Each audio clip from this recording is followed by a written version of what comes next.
మన old memories అన్నీ మన స్కూల్‌కి సంబంధించినవి, అలాగే మన గర్ల్ ఫ్రెండ్, అలాగే బాయ్ ఫ్రెండ్, అలాగే భార్య, భర్తలు, పిల్లలు ఇలా చాలా విషయాల గురించి, మన హ్యాపీనెస్ గురించి, మన సాడ్‌నెస్ గురించి మనం ఏదో ఒక పోస్ట్ రోజు వాట్సాప్‌లో గానివ్వండి, ఫేస్‌బుక్‌లో గానివ్వండి, అలాగే ఇన్‌స్టాగ్రామ్‌లో గానివ్వండి, అలాగే మనం పోస్ట్ అనేది పెడుతూ ఉంటాం. మన మెమరీస్ అనేది ఇతరులతో షేర్ చేసుకుంటూ ఉంటాం. ఇలా జరగడం వల్ల ఈ యాప్స్ అనేటివన్నీ కూడా మనల్ని కంట్రోల్‌లోకి తీసుకుంటున్నాయి.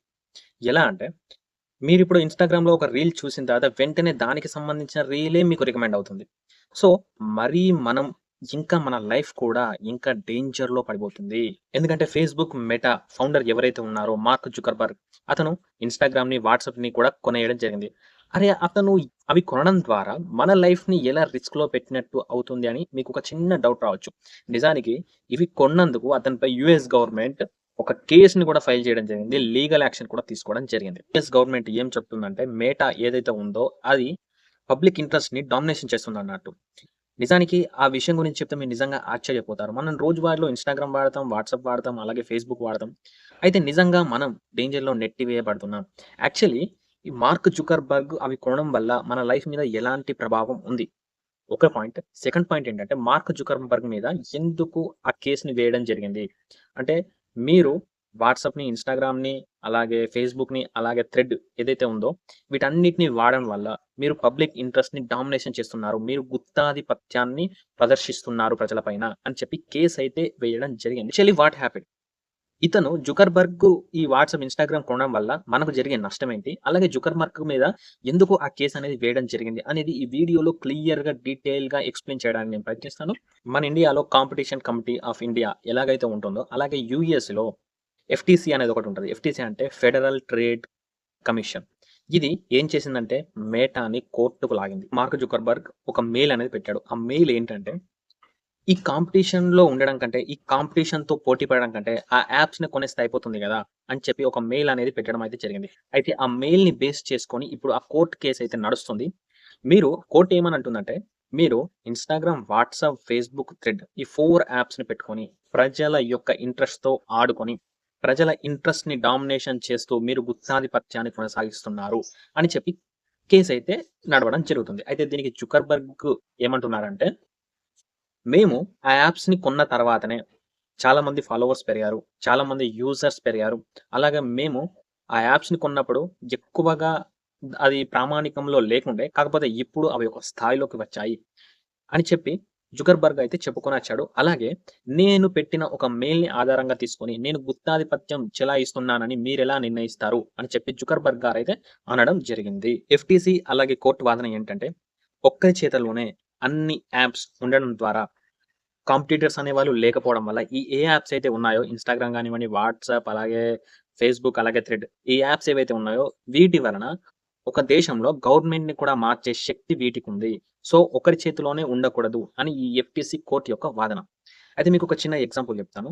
అరే! ఇలా గవర్నమెంట్‌ని కూడా మార్చే శక్తి వీటికి ఎలా వస్తుంది అని చెప్పి మీకు చిన్న ఎగ్జాంపుల్ చెప్తాను. ఇప్పుడు మనం ఇన్‌స్టాగ్రామ్ ఓపెన్ చేసి ఒక రీల్‌ని అయితే చూడడం జరుగుతుంది. ఆ రీల్‌ని చూసిన వెంటనే దాని కిందే మనకు దానికి సంబంధించిన రీలే మనకు రికమెండ్ అవుతుంది. అంటే దానికి సంబంధించిన సబ్జెక్ట్ మాత్రమే మనకు రికమెండ్ చేస్తుంది.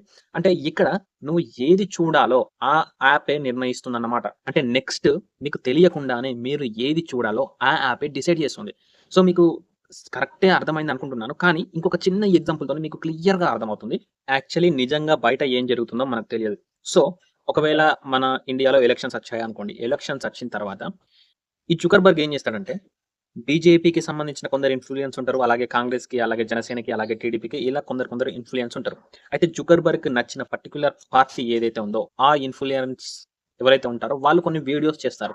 చేసిన తర్వాత మనకు జుకర్బర్గ్ ఏం చేస్తారంటే ఆ పర్టిక్యులర్ పార్టీ ఇప్పుడు బీజేపీకి గనక జుకర్బర్గ్ సపోర్ట్ చేసాడనుకో బీజేపీకి సంబంధించిన ఇన్‌ఫ్లుయెన్సర్స్ ఎవరైతే ఉన్నారో వారికి సంబంధించిన వీడియోస్‌ని మాత్రమే మనకు చూపెట్టారనుకోండి. నిజానికి బయటేం జరుగుతుందో మనకు తెలియదు. సో, మనం సోషల్ మీడియాని బేస్ చేసుకొనే కదా! మనం అన్నీ అర్థం చేసుకునేది, అలాగే తెలుసుకునేది.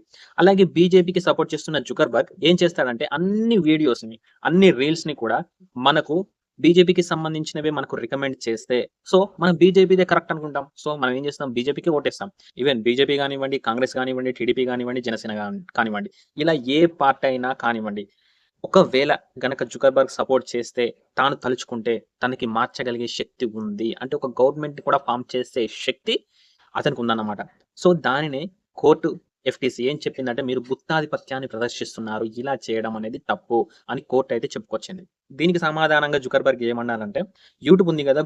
గూగుల్ ఉంది గదా! ఇవి మాకు కాంపిటీటర్సే గదా! మీరు కాంపిటీటర్స్ లేదు అని ఎలా అనుకుంటున్నారని జుకర్బర్గ్ అయితే చెప్పడం జరిగింది. అయితే కోర్ట్ ఏమంటుందంటే, ఇన్‌స్టాగ్రామ్, వాట్సాప్, ఫేస్‌బుక్, థ్రెడ్ ఈ 4 ప్లాట్‌ఫార్మ్స్ మీ దగ్గరున్నాయి. సో, 70% మీరు ప్రజలపై మీ ఆలోచనలను రుద్దుతున్నారు. వాళ్ళ లైఫ్ స్టైల్‌ని మారుస్తున్నారు. వాళ్ళపై ఇంపాక్ట్‌ని మీరు చూపించుతున్నారు అని చెప్పి కోర్ట్ అయితే చెప్పింది. అయితే మనమాట ఎగ్జాంపుల్‌కి ఒకవేళ జుకర్‌బర్గ్ యూట్యూబ్‌ని గూడా కొనేస్తే మన పరిస్థితి ఏంటి?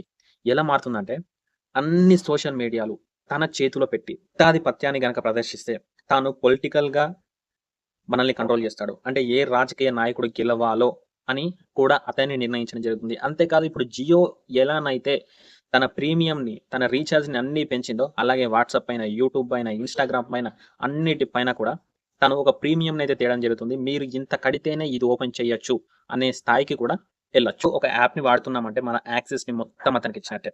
మనకి ఏం నచ్చుతుందో, ఏం నచ్చదో అన్ని విషయాలు కూడా ఆ యాప్‌కి తెలుసన్నమాట. అంటే ఇప్పుడు గుత్తాధిపత్యం మొత్తం తన చేతిలో ఉండడం ద్వారా, నిజాన్ని దాచిపెట్టి, అవాస్తవమైన ప్రచారాలను ఆ యాప్స్ ద్వారా చేయడం ద్వారా, మనం దాన్ని నిజమనే మనం నమ్ముతాం. సో, అందుకే ఎఫ్‌టీసీ కోర్ట్ అనేది జుకర్‌బర్గ్ మీద కేసయితే పెట్టింది. సో, అందుకే ఏది కూడా ఒక్కరి చేతిలో ఉండకూడదు. ఒక్కరి చేతిలో ఉంటే తనకిష్టం వచ్చినట్టు చేస్తాడు. అందుకే ఒక్కొక్క యాప్ ఒక్కొక్కరి చేతిలో ఉందనుకో, ఒకరొకరి మాట ఇంటే, ఒకరొకరి మాట అసలు వినరు గదా! సో ఒక యాప్ నిజాన్ని దాచిపెట్టినా, ఇంకో యాప్ అనేది నిజాన్ని బయటికి తెస్తుంది. సో, అందుకే ఒకే వ్యక్తి ఈ గుత్తాధిపత్యాన్ని ప్రదర్శించకూడదు అని కోర్ట్ అయితే కేసయితే పెట్టింది. నిజానికి ఇది 2025, 2065 వచ్చేసరికి ఈ యాప్స్ ఇవన్నీ కూడా ఇలానే మారితే మన లైఫ్ నిజంగా డేంజర్‌లోనే పడిపోతుంది. మనము ఫుడ్ దగ్గర నుంచి పడుకునే వరకు, లేచినప్పటి నుంచి పడుకునే వరకు ప్రతీది కూడా ఒక యాప్ మీద డిపెండ్ అయ్యి ఉన్నాం. ఆ యాపే మనల్ని ఎలా డిసైడ్ చేస్తుందో చూడాలి. నిజానికి ఒక ట్రిప్ ఏద్దామని, ఒక గోవా ట్రిప్ ఏద్దామని చెప్పినా, నువ్వు ఏం ట్రిప్ ఎయ్యాలి? ఏ ట్రైన్ ఎక్కాలి? ఏది చేయాలి? అక్కడ హోటల్స్ ఏంటి? అదేంటిది? ఇదేంటిది? అదే ఒక ఏఐ అనే ప్రోగ్రామ్ అదే మనకు ఒక ప్లాన్‌ని డిజైన్ చేసి ఇస్తుంది. అంతలా మారిపోయిందన్నమాట. సో, 2065 ఇంకా ఎలా మారిపోతుంది. ఓకే. టెక్నాలజీ అనేది ఖచ్చితంగా మనిషికి ఉండాలి. టెక్నాలజీ అనేది ఖచ్చితంగా ఈ ప్రపంచంలో ఉండాలి. టెక్నాలజీ అనేది డెవలప్ కావాలి. సో, దీన్ని ఎవరు కాదనలేని విషయం.